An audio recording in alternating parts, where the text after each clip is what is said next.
Sai daqui, seu sujo. Você nem deveria estar aqui. Você acredita que uma carreira de 20 anos pode ruir em 8 segundos? 8.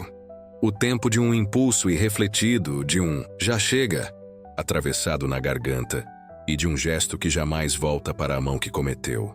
Antes que você julgue, respira comigo.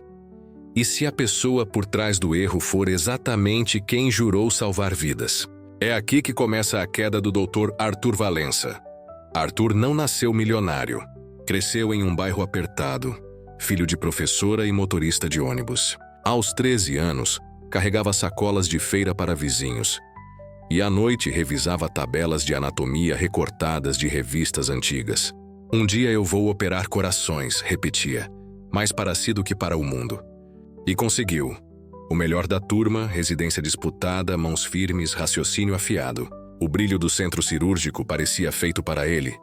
E, com o tempo, investiu, empreendeu, abriu sua própria clínica.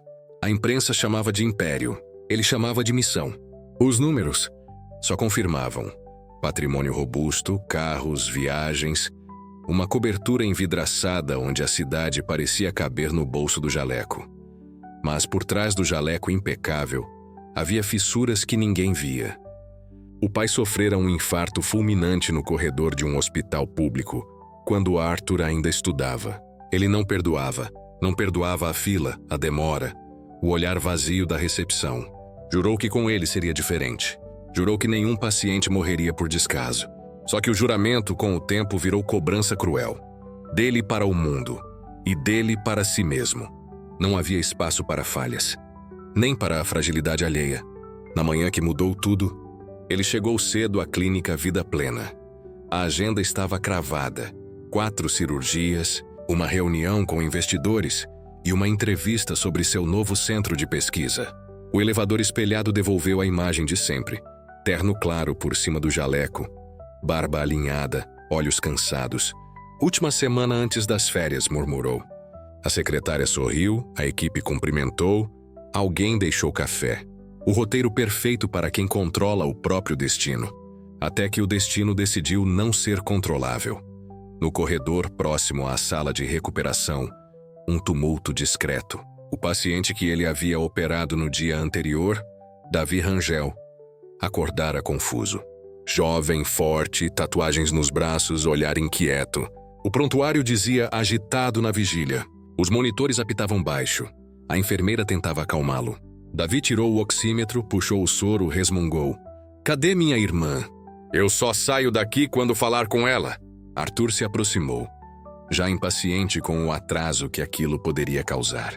Senhor Davi, respire devagar, você está bem. Vamos colocar os aparelhos de volta, pediu firme. Não encosta em mim. Davi reagiu e a tensão na sala subiu um ponto. Foi quando o improvável aconteceu. No canto, uma acompanhante de outro paciente, uma jovem que aguardava a alta da mãe, ergueu o celular por reflexo. A câmera começou a registrar sem que ninguém percebesse. O diálogo ficou ríspido. Davi levantou-se mais do que deveria, tonto, insistente. Arthur, cansado, pressionado, exausto de salvar o mundo todos os dias, sentiu uma velha ferida arder. A memória do pai perdido em um corredor. Sente-se agora, você pode abrir os pontos. Ele ordenou. O paciente deu meio passo à frente, tropeçou na própria teimosia e encostou o ombro no médico. Foi o bastante. Arthur segurou-o pelos braços para contê-lo e a empurrou. Um empurrão curto, seco, daqueles que dizem pare, sem dizer. O silêncio que veio depois só foi quebrado pelo oco do corpo de Davi, batendo na lateral da maca. Não houve socos, não houve brutalidade prolongada. Houve um gesto que não cabe em quem carrega um CRM e o peso da confiança pública. O paciente não se feriu gravemente. Levantou atônito, ofendido, e o médico recuou, como quem percebe tarde demais que o próprio corpo traiu a cabeça. Me desculpe, Arthur sussurrou. Só que desculpas não colam pele rasgada entre o que você é e o que o mundo espera de você. A jovem do canto baixou o celular, pálida. Ana Lívia, enfermeira-chefe, correu para reorganizar o cenário. Desatou nós, encaixou monitores, acalmou vozes.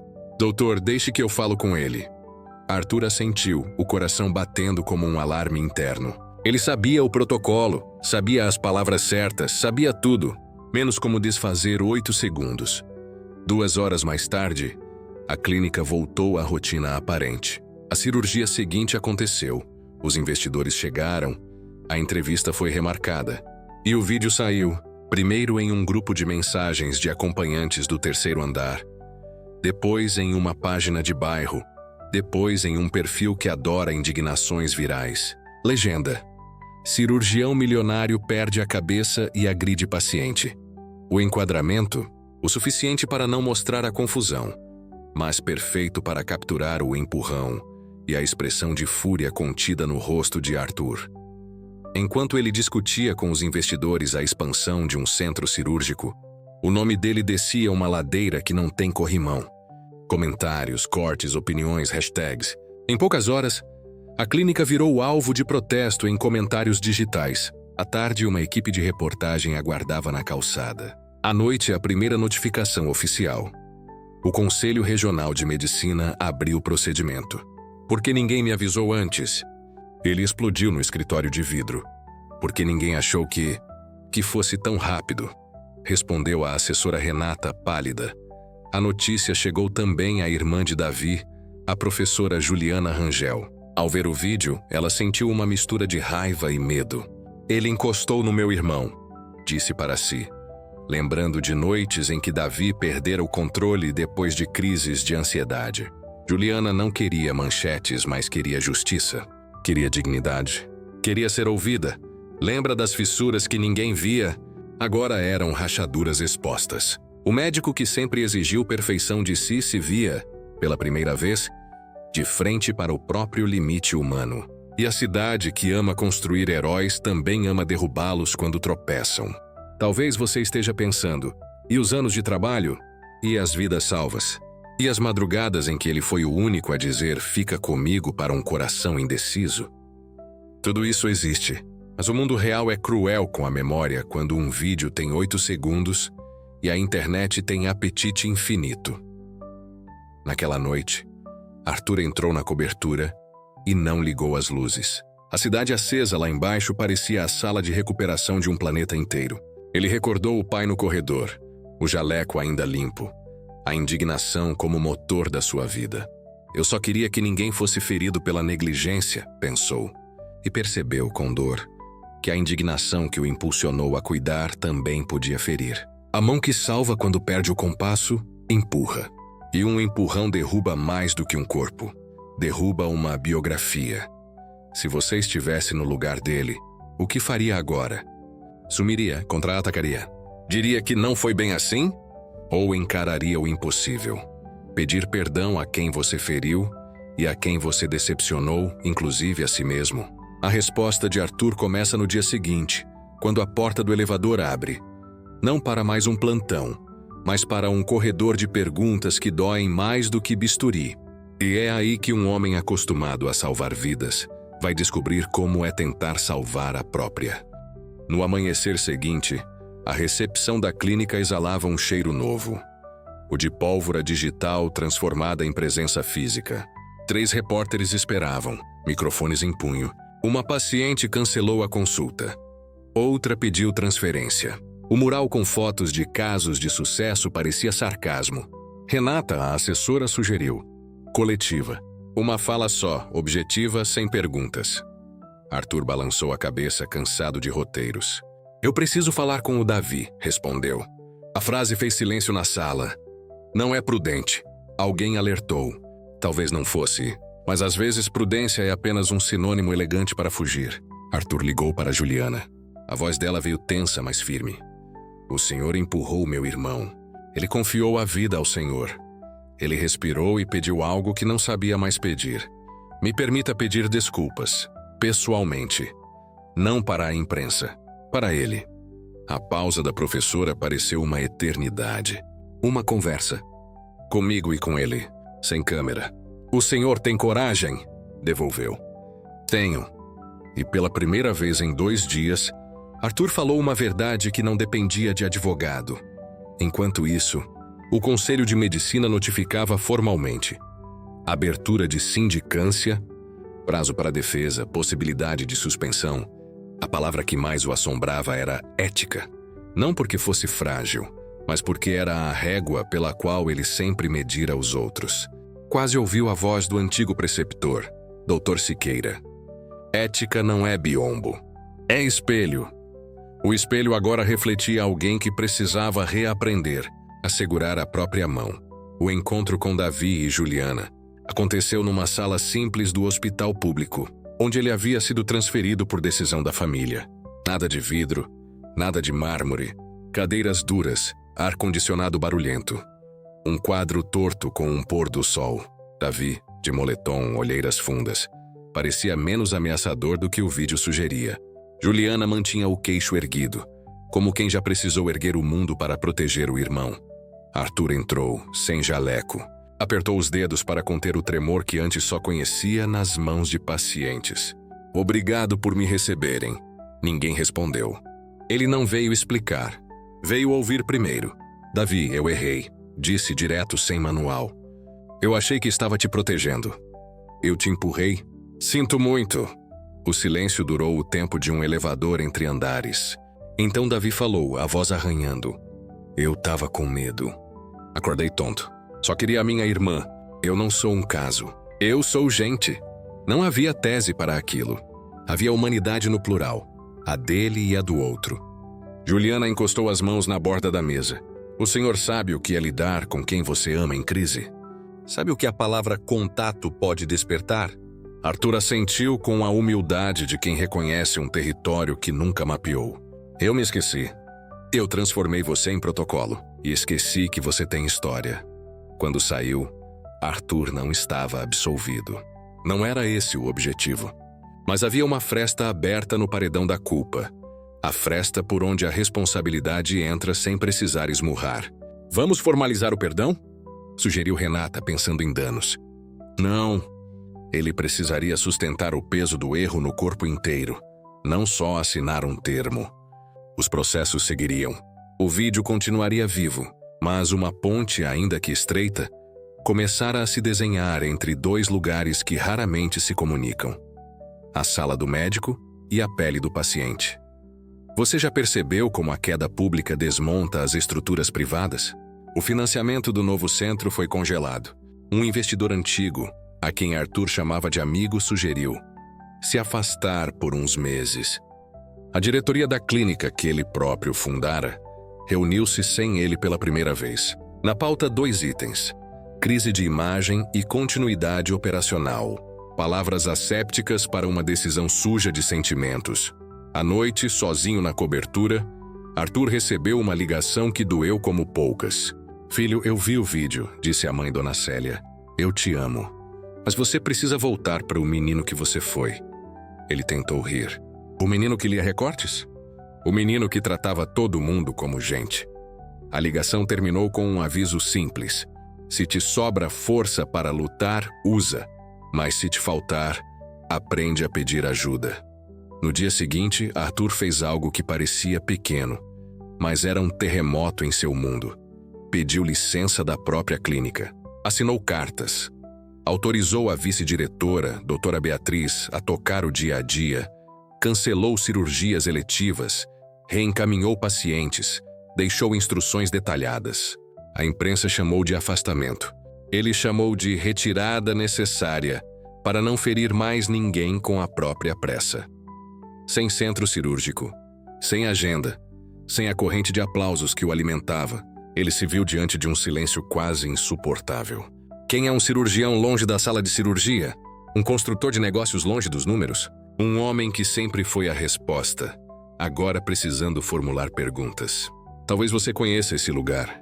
Quando a vida arranca de você o crachá que te definia, o que é que sobra? Sobra uma história que ou te engole ou te ensina. Arthur decidiu, num impulso que podia dar errado, voltar ao hospital público onde fizera residência. Encontrou corredores velhos, mas vozes novas. Encontrou Ana Lívia, agora como coordenadora de enfermagem, a mesma que tentara salvá-lo daquele empurrão. Eu vim aprender de novo, disse a ela sem disfarçar a vulnerabilidade. E eu vim cobrar que você aprenda de verdade. respondeu ela, sem açúcar nas palavras. Aqui mão pesada não entra. Aqui quem manda é o cuidado. Naquela semana, sem remuneração, sem manchetes, sem jaleco personalizado, Arthur acompanhou enfermarias, ouviu relatos, sentou em cadeiras de plástico, segurou mãos que tremem por motivos que a maioria não vê. Descobriu que o tempo do hospital público é cru. Demora. Falta, barulho, improviso e, ainda assim, milagres discretos. Descobriu também que não basta querer cuidar. É preciso saber escutar o que o outro não consegue dizer. Um gesto que contém vale mais do que um gesto que empurra. Mas justiça não tira férias. O conselho marcou audiência. A promotoria avaliava a possibilidade de denúncia por lesão leve. A clínica, pressionada por patrocinadores e pelo medo de boicote, considerava oficialmente afastá-lo da sociedade. E o investidor amigo decidiu comprar sua parte para proteger a marca. O contrato parecia uma boia. Era uma âncora. Renata chegou com a proposta. Cifras, cláusulas, confidencialidade. Um valor que parecia alto, mas carregava um preço invisível. A desistência da própria história. Se você assinar, resolve agora, disse ela sincera, também cansada. E perde para sempre, concluiu ele. Não havia vitória limpa disponível. Havia escolhas, e escolhas têm custo. Se você estivesse aqui, diria o quê? Assina e recomeça longe. Enfrenta e perde tudo? A resposta de Arthur vai te surpreender. Não pela esperteza, mas pela honestidade rara.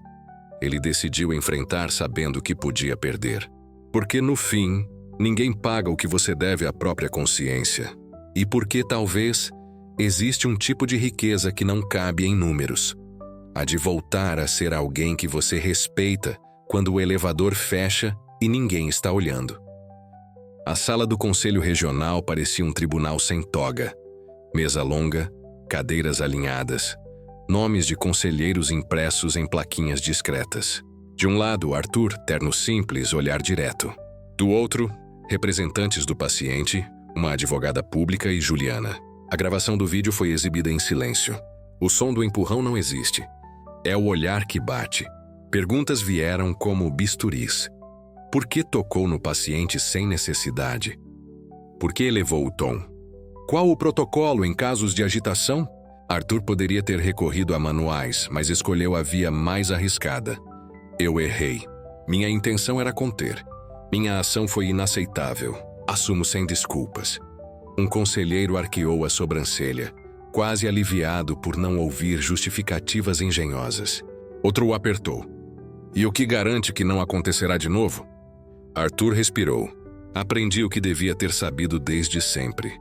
Contenção é técnica e presença, nunca impulso. Já estou em treinamento e supervisionado. Se for preciso, volto para a base do degrau. Do outro lado, Juliana falou. Não pediu a cassação sumária. Pediu algo que parecia simples, mas era revolucionário para um sistema que adora absolver ou punir sem educar. Quero que doutores como ele sejam obrigados a ouvir famílias como a minha. Quero que o protocolo inclua a palavra respeito, escrita com letras grandes. Naquele instante, a sala que julgava um homem começou a julgar um modo inteiro de fazer medicina. O parecer saiu dias depois.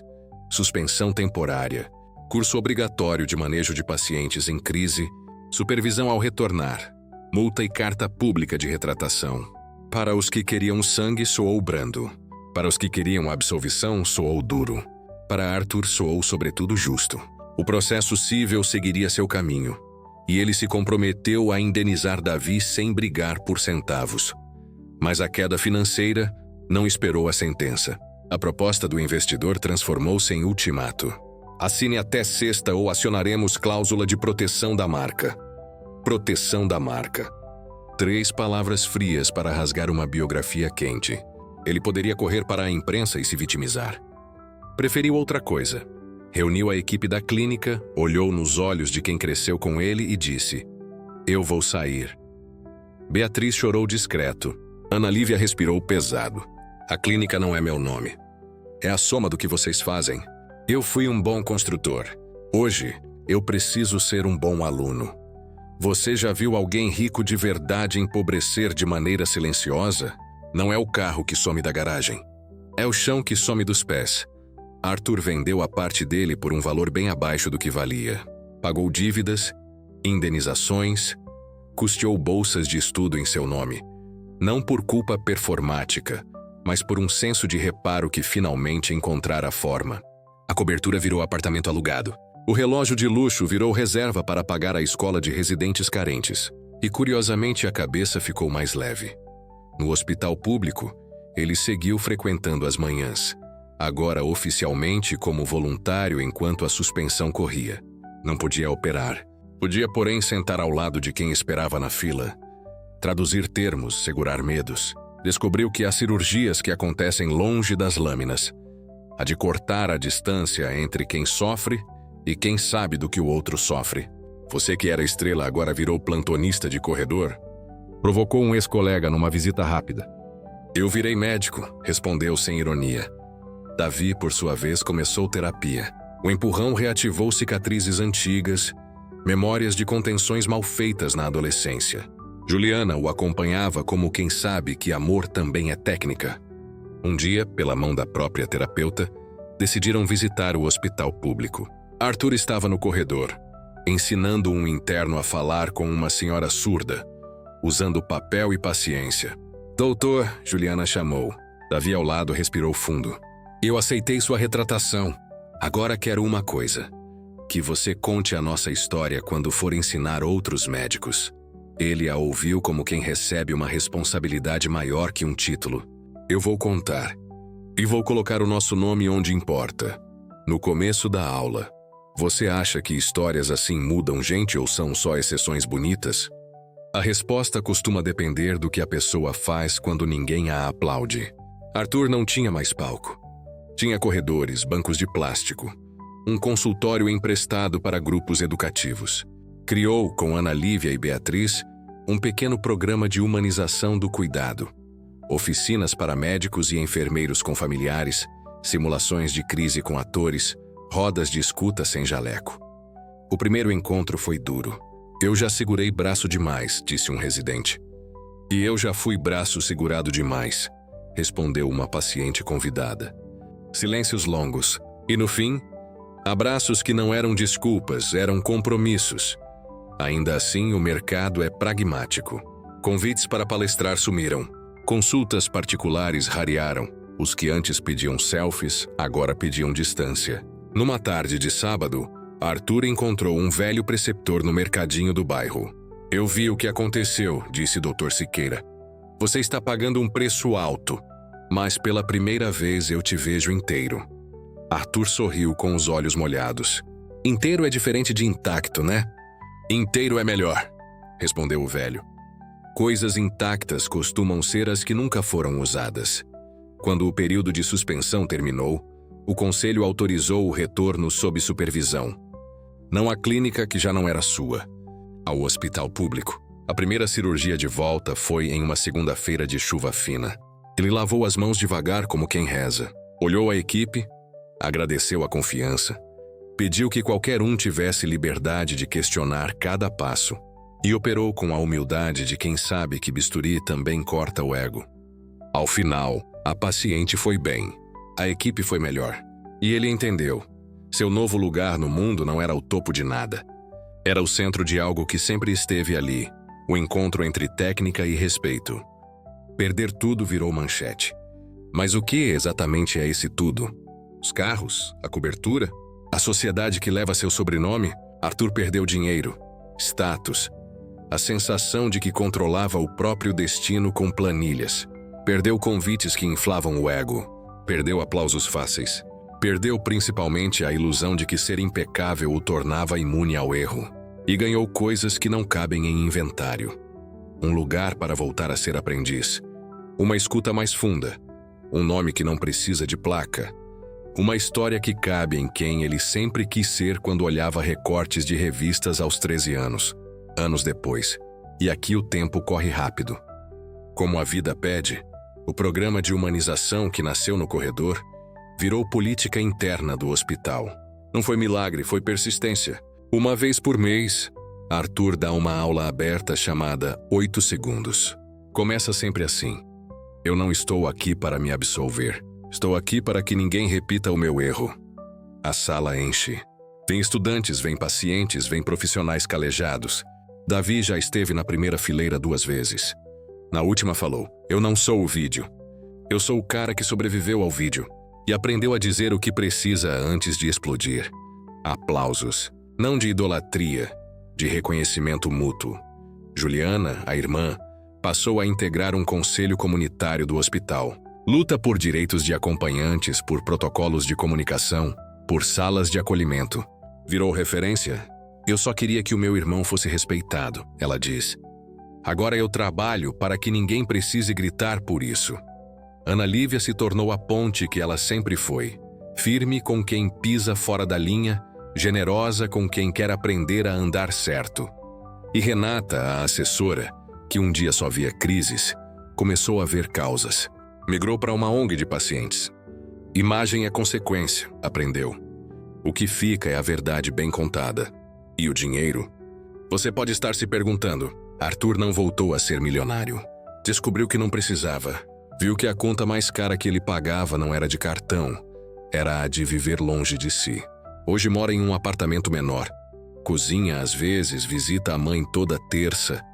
Lê cartas de pacientes que o perdoaram e de outros que ainda não. E tudo bem que ainda não. A Justiça Civil foi concluída com acordo. Não houve capa de revista. Houve reparo. Certa noite, depois de uma aula, um estudante o abordou. Doutor, se o senhor pudesse voltar no tempo, o que diria para o Arthur 2 minutos antes do empurrão? Ele pensou, olhou pela janela, a chuva escorrendo e disse: diria, a raiva não é sua inimiga. O impulso é. Respira, chama ajuda. Lembra que esse homem é mais do que um caso. E lembra do menino de 13 anos que só queria salvar alguém. Salva agora, começando por você. Eu não sei como essa história bate em você. Talvez te irrite pensar que uma figura pública tenha uma segunda chance. Talvez te console saber que falhas humanas não precisam virar sentenças perpétuas. Talvez te faça olhar diferente para o jaleco, para o leito, para quem opera e para quem é operado.